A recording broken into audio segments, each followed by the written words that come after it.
સર્વે આપતપુત્રશ્રીઓ અને મહાત્માશ્રીઓને મારા જય સચ્ચિદાનંદ. મારું નામ અમી પટેલ છે અને હું કેમેસ્ટ્રીમાં અત્યારે પીએચડી કરી રહી છું. હું ગોધરાથી આવું છું. ઓર્ગેનિક કે ઇનઓર્ગેનિક? Organic chemistry. તો આજે હું એક એવા ટોપિક પર વાત કરવા માગું છું જેની સાથે આપણામાંથી ઘણા, ઇનફેક્ટ એસ્પેશિયલી જે યુથ છે એ લોકો સતત સંઘર્ષ કરી રહ્યું છે કે how to balance identity and ambition, ઓળખ અને મહત્વાકાંક્ષાનું સંતુલન કેવી રીતે કરવું. આપણે એક એવી દુનિયામાં જીવી રહ્યા છીએ જે આપણને સતત વધુ અચીવ કરવા માટે આપણને ધક્કો મારી રહી છે. નાનપણથી જ આપણને મોટા સપના જોવા, ઊંચાઈ સુધી પહોંચવા અને ક્યારેય ઓછામાં સેટલ ન થવાનું કહેવામાં આવતું હોય છે અને એ ઇમ્પોર્ટન્ટ પણ છે. મહત્વાકાંક્ષા પ્રગતિ અને વ્યક્તિગત વિકાસને આગળ ધપાવે છે, પણ આ રેસમાં આપણે કંઈક સૌથી ઇનક્રેડિબલી પ્રેશિયસ વસ્તુ ગુમાવવાનું રિસ્ક લઈ રહ્યા છીએ અને એ છે આપણી આઈડેન્ટિટી, એટલે કે આપણી ઓળખ. તો એક્ઝેક્ટલી આઈડેન્ટિટી શું છે? આઈડેન્ટિટી એ છે કે આપણે કોણ છીએ તેનો મુખ્ય ભાગ છે, એટલે કે આપણી વેલ્યુઝ, આપણું કલ્ચર, આપણી જે બિલીફ છે, આપણા મૂળ જે છે અને આપણે પોતાને કેવી રીતે સમજીએ છીએ એ છે. બીજી બાજુ એમ્બિશન એટલે કે મહત્વાકાંક્ષા શું છે?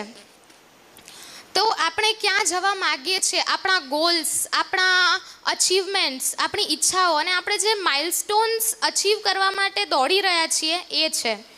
તો હવે આપણી સામે ચેલેન્જ એ છે કે આપણે એમ્બિશન અને આઈડેન્ટિટીને બેલેન્સ કેવી રીતે કરવું અને એ બેને એકબીજાથી ઇરેઝ ન થવા દેવું. હું એક સિમ્પલ એક્ઝામ્પલ આપું છું કે તમે બધા ઇમેજિન કરો કે તમે એક ઝાડ છો, વૃક્ષ છો. હવે તમારી આઈડેન્ટિટી એ છે કે તમારી આઈડેન્ટિટી એના રૂટ્સમાં છે, એના મૂળમાં છે, જે ઊંડા છે, આંખેથી દેખાતા નથી પણ આવશ્યક છે. અને તમારું એમ્બિશન એ આકાશ સુધી પહોંચતી ડાળખીઓમાં છે. ઝાડ જેટલું પણ મોટું હશે, એના રૂટ્સ એટલે એના મૂળ એટલા જ મજબૂત હોવા જરૂરી છે. જો મૂળ નબળા હશે તો ઝાડ તૂટી પડશે, પણ જો મૂળ મજબૂત હશે તો તે કોઈ પણ તોફાનનો સામનો કરી શકશે, ભલે ને પછી એ ઝાડ ગમે તેટલું ઊંચું ફેલાયેલું કેમ ના હોય. સફળ થવાની ઉતાવળમાં આપણને ઘણીવાર એવું પ્રેશર ફીલ થતું હોય છે કે આપણે આ ક્રાઇટેરિયામાં બંધ બેસવું પડશે, પેલું કહેવાય ને કે ફિટ ઇન થવું પડશે આ ક્રાઇટેરિયામાં. અને એના માટે આપણે ઘણીવાર આપણો અવાજ, આપણો દેખાવ, માન્યું કે એ તો એક્સટર્નલ ફેક્ટર્સ છે, પણ ઘણીવાર આપણે આપણી બિલીફ, આપણી માન્યતાઓ પણ બદલી નાખતા હોઈએ છીએ just to get accepted by the society, કે લોકો આપણને સ્વીકારે એના માટે આપણે બદલાઈએ. પણ પ્રશ્ન એ છે કે જો સફળતા પોતાને ગુમાવવાની કિંમતે આવે તો શું તે ખરેખર સફળતા કહેવાય? આઈડેન્ટિટી અને એમ્બિશન એટલે કે ઓળખ અને મહત્વાકાંક્ષાને બેલેન્સ કરવાનો અર્થ એ પણ છે કે ક્યારે અને કઈ જગ્યા પર ના કહેતા શીખવું. દરેક ઓપોર્ચ્યુનિટી તમારી વેલ્યુઝ સાથે લાઇનઅપ નથી થતી અને દરેક સક્સેસ, દરેક સફળતા સેક્રિફાઈસ આપવાને યોગ્ય પણ નથી હોતી. થોડીક હિંમત માગી લે છે પોતાની જાતને પોઝ કરી અને એ પ્રશ્ન પૂછવા કે શું હું મારા પ્રત્યે સાચો છું? Am I still being true to who I am? અને જો જવાબ ના મળે then it is okay to redirect. તમે રીડાયરેક્ટ થાઓ. કેટલાક લોકો એવું વિચારતા હોય છે, એવું વિચારીને એમના ડ્રીમ્સ, એમની સપનાઓ સીમિત કરતા હોય છે કે મારા જેવા લોકો આવી વસ્તુ ન કરી શકે, મારાથી આ નહીં થઈ શકે. તો એ તમારી ઓળખ નથી, એ તમારો ડર છે. તમારું બેકગ્રાઉન્ડ જે છે ને એ તમને જમીન પર બાંધવું જોઈએ, નહીં કે તમને રિસ્ટ્રિક્ટ કરતું હોવું જોઈએ. તો હવે ક્વેશ્ચન ત્યાં અરાઇઝ થાય છે કે આપણે બંનેને બેલેન્સ કેવી રીતે મેન્ટેન કરવું.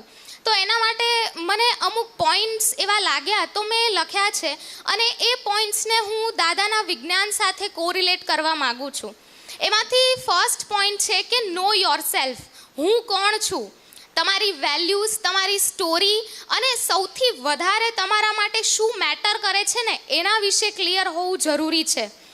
દાદાની દ્રષ્ટિએ જોવા જઈએ તો બાય રિલેટિવ વ્યૂ પોઈન્ટથી હું અમી છું, પણ બાય રિયલ વ્યૂ પોઈન્ટથી હું શુદ્ધાત્મા છું. સેકન્ડ એ છે કે અનુકૂલનશીલ રહો. તમારી મુખ્ય માન્યતાઓ છે કે મારે આ ક્રાઇટેરિયામાં બંધ બેસવું પડશે, તો એ વિચારીને તમે કોમ્પ્રોમાઇઝ નહીં કરો.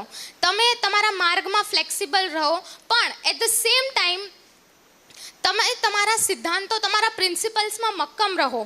દાદાનું વાક્ય છે એડજસ્ટ એવરીવેર. તો આ વાક્ય મને અહીંયા ખૂબ અનુકૂળ બેસતું હોય એવું લાગે છે. અને આ એડજસ્ટ એવરીવેર, આ દાદાનું વાક્ય જો આપણે પકડીને ચાલીએ તો કદાચ આપણી લાઈફ આપોઆપ સ્મૂધ થઈ જતી હોય એવું મને દેખાય છે. થર્ડ પોઈન્ટ છે કે તમારી જાતને એવા લોકોની વચ્ચે રાખો જે તમારી વાસ્તવિકતાને સ્વીકારે, નહીં કે ખાલી તમારી સફળતામાં વાહવાઈ કરે.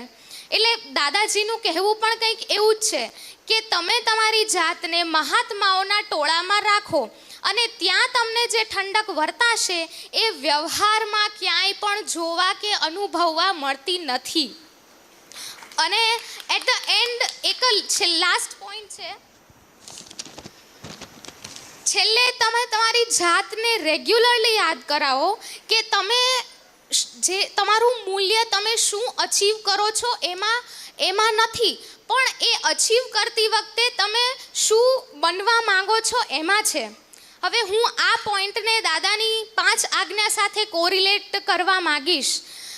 જો આપણે શુદ્ધાત્માની સીટ પરથી ઊભા જ ન થઈએ તો પ્રશ્ન જ ઊભો નથી થતો ને. અંતે એટલું જ કહેવું છે કે મહત્વાકાંક્ષા આપણને હેતુ આપે છે, જ્યારે ઓળખ આપણને દિશા આપે છે. આઈડેન્ટિટી અને એમ્બિશન વચ્ચે પસંદગી ન કરો. એટલે તમે કોણ છો અને તમે કોણ બનવા માગો છો, આની વચ્ચે, આ બંનેની વચ્ચે પસંદગી કરવાની જરૂર નથી. તમારું બેસ્ટ વર્ઝન ત્યારે જ આવશે જ્યારે તમે એક એવી લાઈફ બનાવશો જ્યાં ઓળખ અને મહત્વાકાંક્ષા એક સાથે ખીલે. આ સાથે દાદા ભગવાન, સર્વે આપતપુત્રો અને મહાત્માઓના આશીર્વાદ માગતા મારી સ્પીચને વિરામ આપું છું. જય સચ્ચિદાનંદ. વાહ વાહ, કેવું પડે. Wonderful wonderful, very nice. Technical છે, બહુ સરસ.